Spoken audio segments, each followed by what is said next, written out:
You are in for an interesting ride.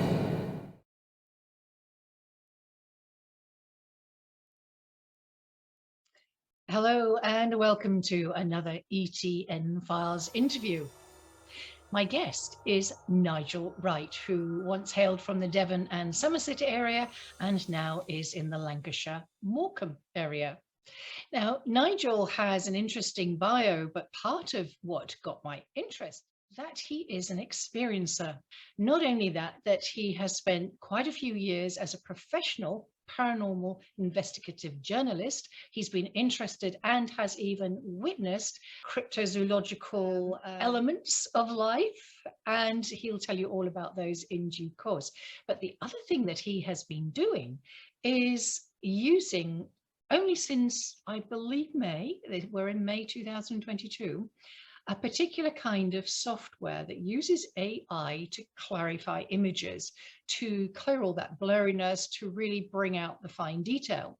Now, what Nigel has been doing is been taking photographs of moving objects, that kind of thing, that are definitely not planes, not helicopters, and not any other craft that we would know or be able to reference. So he has got a lot of these images and he's been using things like Adobe, but then he tried this other new system, and I'm going to let him tell you what that is. And some startling results have emerged.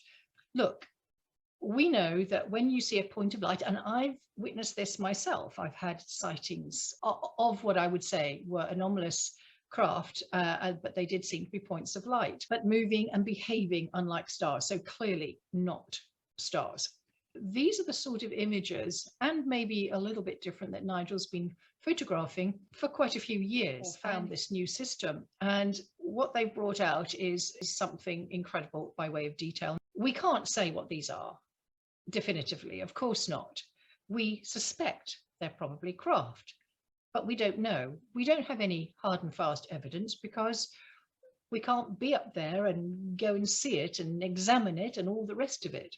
But like many people, hundreds of millions across the globe over the years have snapped some incredible objects.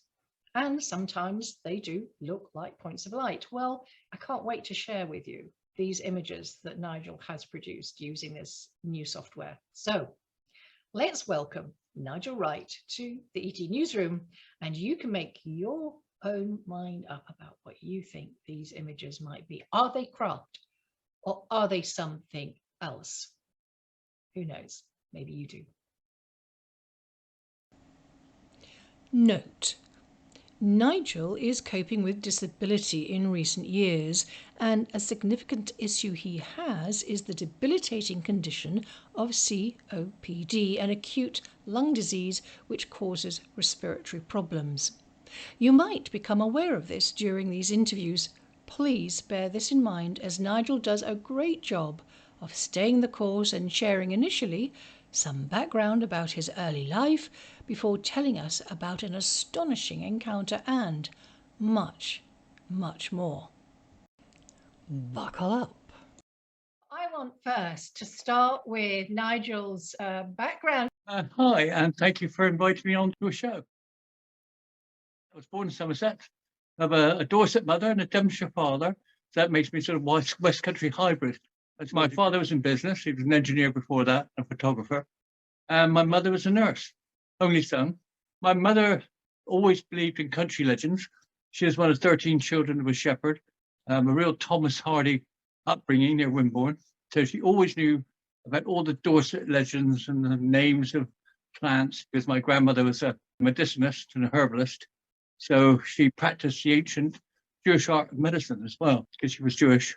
There was ghosts, always ghosts, and country traditions with thunderstorms, opening up windows and doors so thunderbolts could go through the house, going and standing outside in cornfields in the middle of lightning storms to watch the lightning ripen the corn. Beautiful ancient stories of, well, almost sort of pagan worship of natural forces. So I had that on one side, and then my father, his family farmed on the edge of Dartmoor. They'd done so for at least 500 years. My great-grandfather I know most about. Well, he was a gentleman farmer. He had nearly 1,000-acre farm right on the edge of Dartmoor, a place called Sorton, which is just outside Oakhampton, North Devon. And he was a warden of Dartmoor. He was also a lay preacher. So he was a real Victorian black waistcoat, black jacket, Victorian sort of propped up tie, big watch chain across his chest, hands up, big bunches of bananas and big sideboards. As a lay preacher, he'd go to the little church at Southern, which is right opposite a pub, very convenient. So he'd go there preaching about the evils of drinks and have a pint of mulled cider with a hot poker straight in. So you would say it was medicinal, the journey home, you see. The ultimate Victorian hypocrisy, isn't it? But so he had stories of Dartmoor legends that were passed down to my father and then to me. So I had two parents who were both storytellers. Story, Nigel, when the shepherd of the family went out in a whole storm and what they did. Yeah, my grandfather on the mother's side, Granddad Henry, he was a lifetime shepherd, as was his father and his father before, very much like Mayor of Casterbridge, if you know Thomas Hardy at all. Their life story, the main character's life story, is virtually a retelling of my own family. When there was a thunderstorm, he'd grab his metal hooked shepherd's staff and stand in the middle of the corn if it was harvest time and watch the corn ripen, as he used to say, with lightning playing all around him. And did it for 70 odd years, never got hurt once. And what was the reason for that particular thing that he did? Did that actually help the corn grow? Who knows, Joanna? I don't know. We generally rarely hear of these people, like Nigel's predecessors, who are close to nature, work with nature and observe how nature behaves under certain conditions. They are a treasure trove of interesting and still pertinent information that is part of our legacy, our inheritance. What was it my mother used to say? If the berries ripen early, it means it's going to be a hard winter. It feeds the birds. If the birds nest high in a tree, then that means it's going to be a mild winter. But then again, they're based on observations of countless generations of people, and therefore it translates into folk legends, stories. And my mother used to revel in telling me childhood tales of poverty during the 20s, 30s when she was growing up. She was born in 1922. Very, very hard. Didn't have a new pair of shoes till she was 15 years old in service. Always had to wear hand-me-downs, sleeping forward to a bed. I mean, it was horrible to think of. Christmas time was an orange, an apple and a nut, a chestnut and a sock. That was their entire Christmas. And when you say service, can you just tell us what that might mean for those who don't know? My grandmother had been a cook general domestic servant before she married. And my mother followed suit. At 14, she left school Christmas Day because she was born on Christmas Day. And then New Year's Eve, she was packed off nearly 15 miles to work in a big house as one of 13 servants. She was an in-between maid at 14 years old. She'd have to get up at 5 in the morning, clean all the grates, grate the oven, black the oven, but then she'd serve at night, change her outfit. Her costumes and outfits were all provided, all hand-me-downs, for which she got paid the grand sum of £4.11 a month. I was always saying it. And that was 6.5 days a week. She was allowed a half day off on Sunday. She had to cycle 13 miles home and then go 13 miles back to work again. And wow. she can remember as a child watching a Zeppelin fly over the fields when she was a child. There's an enormous thing with a big German mark on it, so her father told her. I presume that must have been either Graf Zeppelin or one of the Zeppelins flying over Dorset countryside. My father, who was Edwardian, he was born in 1911. He went as a toddler to London, as my grandfather joined the army in 1911, the regular soldier. Went off to fight on the French front in the trenches as a medic. Luckily, got right through it without a scratch. Fought every major campaign and loads and absolute loads of social history. He used to spend hours with me as I was a child. Like most boys, I love war stories. And my grandfather turned to very much Christianity after the war, to what he'd seen. And he used to tell me the most horrific things. My mother used to go, "Well, are you telling the boy that?" Because I was only 9 or 10. He said, to tell the boy that war is not fun. It's a serious thing and people get hurt. And he's got to know it, warts and all. Things about the last cavalry charge in the English army, which he witnessed. But one thing my father remembered was going up as a toddler. So he would have been 5, maybe 4 or 5 years old, going up to London to see his dad up on the train to the front. At night, there was a siren ringing a bell. People were running out into the streets. They looked up to see a Zeppelin with a basket underneath and a German airman holding a bomb with a wire handle over the edge and releasing the bombs on London. Must have been one of the very first air raids. I mean, it's incredible social history. I think that's what started my inquiring mind. I always wanted to know stories. Where you are, so the Devon and even the Somerset area, I know certainly Devon, it's sort of steeped in folklore and histories, much as you've Very said, much. but some of paranormal, the ghost, and even from reading your book, which is just behind me here, The Rising of the Moon. Yeah, the West Country, I used to call it when I was lecturing about Devonshire legends, West Country legends, I called it the paranormal peninsula, because everything from Wiltshire downwards is steeped in ancient British, Celtic, Tudor, medieval, oh Lord, Georgian, right up to World War II and beyond. Ghosts, UFOs, ancient religions, myths and legends, big cats, mystery animals. I mean, you could go on and on and on. I think it's just a particular mix. Could there be other reasons for tales of the paranormal, ghosts, strange animals, and more in this neck of the woods? And don't forget, locals were, especially in the 18th century and early 19th, making a very good living out of wrecking craft on purpose and sometimes in smuggling. And they wanted to keep the customs men away.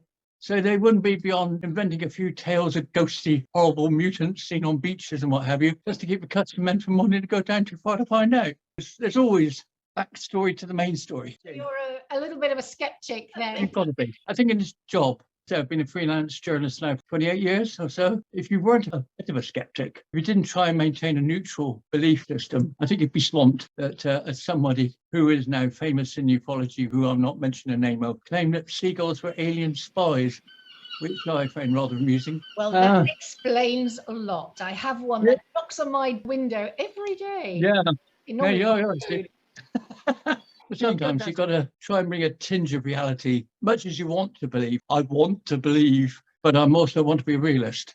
What was your job in journalism? What was your subject? Principally ufology. And having said that, I did about 13 years of cryptozoology with the Centre for Protein Zoology, CFZ, the world's only full-time professional cryptozoology society based in Devon, founded by my good friend John Downs. We used to send expeditions out to Sri Lanka, South America, USA, Somalia. We actually sent one to the Gobi Desert.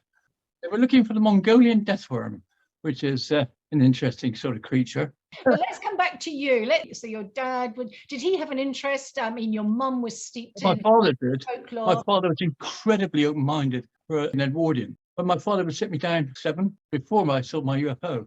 I was 6, 7 years old, and he talked to me about parallel universes and whether or not the Bermuda Triangle was a good one. Dad said, well, it's probably where there's a parallel universe like ours, but invisible, and they touch like a wheel that's out of balance. Where they touch, it's where the Bermuda Triangle is. So an object goes from one universe to the other. And that was 1964. But he also brought me up to question Stonehenge and ley lines and earth energies and areas of high strangeness. So you know that I'm very much into Wilhelm Reich and his work. Wonderful man, absolutely. Orgone energy, an unenviable reputation for being the only man ever to have his books burnt twice, once by the Nazis and once by the Americans. I didn't realize it was by the Nazis as well. I knew the Americans had done it. Yeah, and died in a prison hospital. An ignominious end for what I consider to be a genius of a man. I agree, and I would love to have sat down and have a chat with him. And he came across in the book because we've theorized that there are these invisible creatures living in the atmosphere. He thrived on fear. And again, we're going into this right here sort of situation. And by wanting to feed, they would create fear, because fear to them created food, energy they lived on. They tend to propagate in areas where you get high strangeness. So that came from the late Dr. Hennick in America, terms saying areas of high strangeness. Really just means an area where UFOs, ghosts, and big cats and all sorts of weirdness tend to occur on a far greater level than they do in the surrounding areas. The type of geology in these areas of high strangeness, is there a common denominator? you noticed yourself the composition of the topography there. Absolutely. Was Absolutely. a factor, and I'd love you to just say what you think about that. Start from my part of the world. Bodmin Moor, Dartmoor, Exmoor commons, such as Woodbury Common near Exmouth to live. Then you go up to Stonehenge, Badbury Rings, these areas. The topography is very similar. They tend to be gravel beds. They tend to be highland, pushed up in the Ice Age usually. They always tend to have plantation or trees. They sometimes, but very rarely, have marshland. And they have running water or static water underground. They tend to have ley lines crossing them, or earth energy fields, call them what you will. So you get these strange, weird EMF activity, electromagnetic field activity, which can disrupt radio waves, TV waves. The land there, Well, is there a lot of granite? There is. The gravel beds have a lot of granite composition usually on the flat rock bed and underneath the earth, the bedrock, and that tends to be granite. It transmutes sound energy into electrical energy and vice versa. It's a very weird property. And I've often thought, when I thought of Stonehenge, that there is a theory that once that was sheathed in big sheets of solid granite. Supposing Stonehenge had that sheeting, in principle, it would have been an electronic condenser. And if you get inside there and you chant at precisely 35 megahertz, which is human voice, you then get a transmutation, a transforming of the sound energy waves of your chanting, and it hits the granite pillars, which then start resounding electrical current. You get sparks of electric fly from one pillar to the other, and this is contained and magnified within the condenser. And if that's plonk on top of a crossover point of major ley lines, which it is, that amplifies it as well. Very clever plan by the priests who knew far well what was going on. They may not have known the science of it, but they certainly knew the effect. They would say, we're summoning the gods. Certain mental effects of having high concentrations of electric EMF activity can affect the mental state of someone who's in the middle of it. Absolutely. You're caught underneath a pylon, for instance. If you go underneath one, you can actually get sort of illusionary effects and illness, sickness. That's quite well known. So if you're sat or stood in the middle of a massive condenser, you're going to probably know about it. It might even be a quasi-religious experience. The UFO encounter experience that Nigel had left an indelible, profound mark on his life that steered the direction of the impulse for research in the Fortean and ufological fields. We'll start About now. 6 or 7, I was getting into UFOs a little bit. Paranormal, yes. Ghosts always, because we lived in a haunted cottage. Good one. I was getting into UFOs a bit on the edge. And then coming up to 1965, I was on a touring caravan holiday with my parents. They were touring caravanners. They were rare in those days. There's a big field near Plymouth, in a place called Plimpton. And it's a farmer's field, big round, a rolling field of green grass. And the only thing about it was a wash block and a line of mains transformer wire going over big pylons, which the health and safety would never let you get away with it today. And that was it. And this particular night, thunderstorm again, massive thunderstorm. And then our caravan split in half by a curtain from the typical 60s. In the front was the double seat, which formed a big bed. Right, the table came down and formed a base. So I had the front bed. In the centre section, which had the kitchen, also had another little small dinette table, which was another double bed. My mother and father had that. And so I woke up with a real crack of thunder overhead. I was terrified. I was just about to shout out for my mum. I heard mum and dad talking. My mum was getting really frantic. I can see it, Seth. Look at that, Seth. Look, it's like a, well, look, it's like a flying saucer. And my dad, who was half blind through too much photography, like me, used to wear glasses. So he's reaching for his glasses in the dark. Big press Minolta autocord photo camera by the bed. Wherever he went, it was always loaded, always after the photographic shot of the century, so he could flog it off to Fleet Street, you know. And my mother's giving him a running commentary on what she's seeing. And she said, it's long. Look, it looks like a big cigar. Water all lit up. There's windows. I can see people in the windows. My dad's going, don't be ridiculous. It's just flying cigars. What are you on about? She goes, look. And Dad could obviously just see a blur. So I could just see a light. She said, no, look. And with that, she says, it's tilting up. Oh, it's got a pole. It's dangling the pole on the wire. So I can see all the sparks coming out. And then all of a sudden she goes, oh, it's coming. Gone. And it shot up and disappeared. Just then, my dad found his glasses. So he was cursing the fact that he lost it. And that was it. The strange part was, I don't remember a thing after that. I must have dropped back to sleep because the next thing I knew it was morning. And my mum said, morning, breakfast. Went out, had breakfast. Never talked about it. For 40 years, never talked about it. Never discussed, never even mentioned in conversation. Never talked about it. My father passed away in 80. I asked my mother one day in 1990-ish about it, because by then I was getting heavily into UFOs. I said, Mum, do you remember a UFO? Was I dreaming that night? There was a UFO in that caravan. Yes, I remember it very well. No, you weren't dreaming. I said, well, tell me. And she wouldn't tell me. She would never tell me any more about it. I found out the reason why about 6 years later. But then I've been through growing up in the 70s, being influenced by people like Eric von Daniken, which got me even more open-minded than I was already. I've met Arthur Shuttlewood from Warminster as a young man who I've been invited up with him to Warminster to go to Cradle Hill, which I did, and saw the lights from there. I was really 100% into it. By the 70s, I was totally hooked. I joined a thing called Contact International, which used to be the most amazing UFO group. It doesn't even exist now, I don't think. What really spurred you on to that first interest? Because you didn't remember that UFO. I don't know. All I know is I can only assume because afterwards I started buying second-hand UFO books out. What age and would you be? 8, Oh, 8, 9 years old. I was always a reader. I love reading. I read at the age of 4. I was reading papers at the age of 4. That's us for Okay. this segment of our talk with Nigel Wright. So join That's us gone too quick. in a little minute. Well, thank you, Joanne. That's been great.